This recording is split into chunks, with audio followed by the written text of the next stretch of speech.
त्या मेसेजमध्ये असं सांगण्यात आलेलं आहे की 29 मे ते 2 जून यावेळी तापमान जे आहे 45 ते 50 डिग्री सेल्सिअस पर्यंत जाण्याची शक्यता आहे.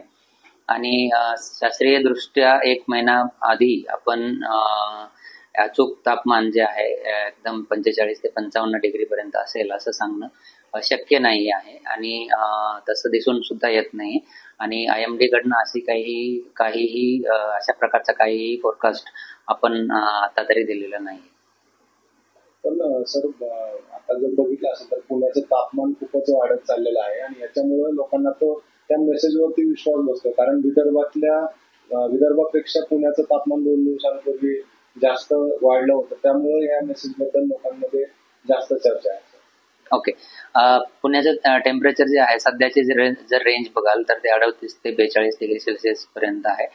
पुण्यामध्ये आपण वेगवेगळ्या स्टेशनच्या नोंदी आपण घेत असतो.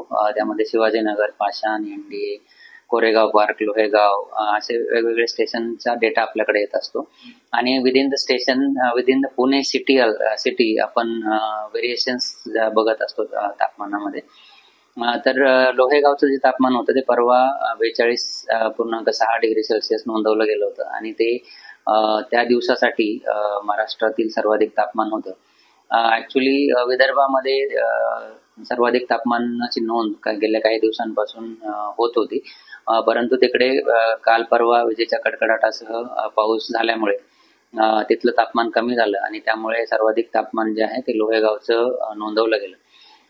तर आता येणारे 5 ते 6 दिवसांचा जर विचार कराल तर 3 ते 4 तारखेपासून थोडंसं ढगाळ वातावरण राहण्याची शक्यता आहे आणि आता जे तापमान वाढत आहे त्यामध्ये 1 ते 2 डिग्री सेल्सिअसची घट आपल्याला दिसून येईल.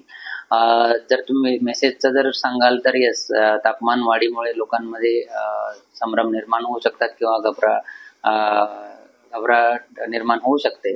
तर अशा परिस्थितीमध्ये डेफिनेटली टेम्परेचर 40 पेक्षा जास्त आहे तर लोकांनी काळजी घेणं गरजेचं आहे. सर, शेतीच्या बाबत तुम्ही काय तापमानाचं ज्या पद्धतीनं कमी जास्त होत आहे तर शेतकऱ्यांनी काय काळजी घ्यायला पाहिजे आणि शेतीच्या बाबत तुम्ही काय? शेतीसाठी आमच्या तिथून जिल्हा वाईज एक ॲग्रो ॲडवायझरी बुलेटिन्स दर आठवड्याला जारी केलं जातं, जे की दर मंगळवारी आणि शुक्रवारी ते अपडेट केलं जातं.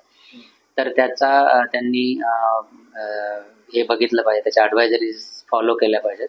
आणि जास्त उन्हामुळे जे लोकांकडे बागायत क्षेत्र आहेत तर त्यांच्याकडे जे पिकं आहेत त्या पिकांना उन्हामुळे जर जे काही प्रॉब्लेम्स होत असतील किंवा त्याबद्दल जे सल्ले आहेत त्याचा ॲग्रो ॲडवायझरीज आहेत तर त्याचा त्यांनी ते बघून त्यानुसार पिकांना जे काही इम्पॉर्टंट गोष्टी आहेत त्या दिल्या पाहिजे.